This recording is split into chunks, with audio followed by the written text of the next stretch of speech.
TPCC ప్రచార committee chairman Madhu యాష్కిగౌడ్ అధ్యక్షతన కీలక సమావేశం జరుగుతుంది. ఈ భేటీలో దీపాదాస్ మున్షి, మంత్రి పొన్నం ప్రభాకర్, ఏఐసీసీ కార్యదర్శులు రోహిత్ చౌదరి, విష్ణునాథ్, ఎమ్మెల్యే కవ్వంపల్లి సత్యనారాయణ హాజరయ్యారు. రాబోయే పార్లమెంట్ ఎన్నికల్లో అనుసరించాల్సిన ప్రచార వ్యూహంపై చర్చిస్తున్నారు.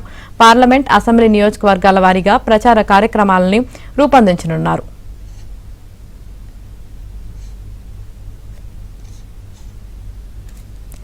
టీపీసీసీ ప్రచార కమిటీ చైర్మన్ మధు యాష్కిగౌడ్ అధ్యక్షతన కీలక సమావేశం జరుగుతుంది. దీనికి సంబంధించి మరింత సమాచారం మా ప్రతినిధి సిద్ధార్థ్ లైవ్ లో అందిస్తారు. సిద్ధార్థ్.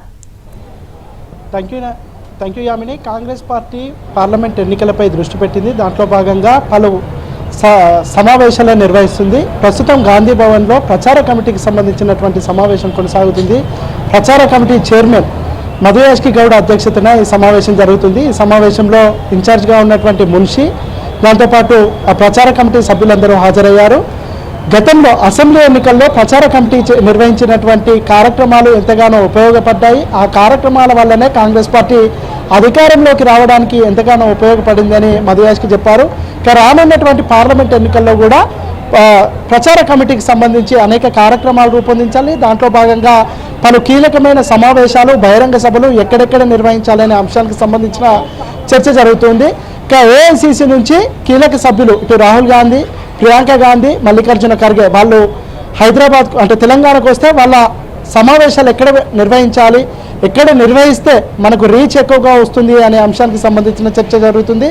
దాంతోపాటు ప్రజల్లోకి ఎలాంటి విషయాల్ని ప్రజల్లోకి తీసుకువెళ్ళాలి, ఎలాంటి చర్చ పెట్టాలనే అంశానికి సంబంధించిన చర్చ కూడా జరుగుతుంది. గత 10 సంవత్సరాలుగా కేంద్ర ప్రభుత్వ వైఫల్యాలు, గతంలో కేసీఆర్ చేసినటువంటి వాగ్దానాలు, వాటి అమల్లో ఆయన అవలంబించినటువంటి విధానాలు కానీ, తప్పుడు వాగ్దానాలు కానీ, ప్రజలకు చేసినటువంటి మోసాలు కానీ, వీటన్నింటినీ ప్రజల్లో చర్చ చేయాలని కాంగ్రెస్ పార్టీ భావిస్తుంది. ఇక దాంతోపాటుగా ఈ 100 రోజుల్లో కాంగ్రెస్ పాలన ఏ విధంగా ఉంది, ప్రజలకు చాలా రీచ్ అయింది కాంగ్రెస్ పాలన. దాంతోపాటు వీళ్ళు ప్రవేశపెట్టినటువంటి పథకాలు ప్రజలకు రీచ్ అయ్యాయి. దానివల్ల చాలా పాజిటివ్ టాక్ వచ్చింది.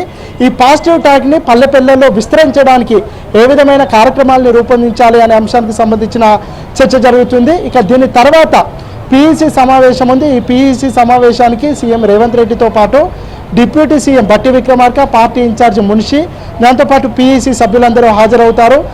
6వ తారీఖున కాంగ్రెస్ పార్టీ తుక్కుగూడలో జనజాతర సభ పేరుతో ఒక భారీ బహిరంగ సభను నిర్వహించబోతోంది. ఆ సభకు రాహుల్ గాంధీ, మల్లికార్జున ఖర్గే, దాంతోపాటు ఏఐసీసీకి సంబంధించిన పలువురు కీలక నేతలు హాజరవుతారు. కాంగ్రెస్ పార్టీ అధికారంలోకి వస్తే ఇంప్లిమెంట్ చేయబోయే విషయాలన్నింటిపై అక్కడ అనౌన్స్ చేయనున్నారు. సో ఈ 2 సమావేశాలు కాంగ్రెస్ పార్టీ పార్లమెంట్ ఎన్నికల్లో అనుసరించాల్సినటువంటి వ్యూహాలపై చర్చిస్తున్నారు. Thank you Siddharth.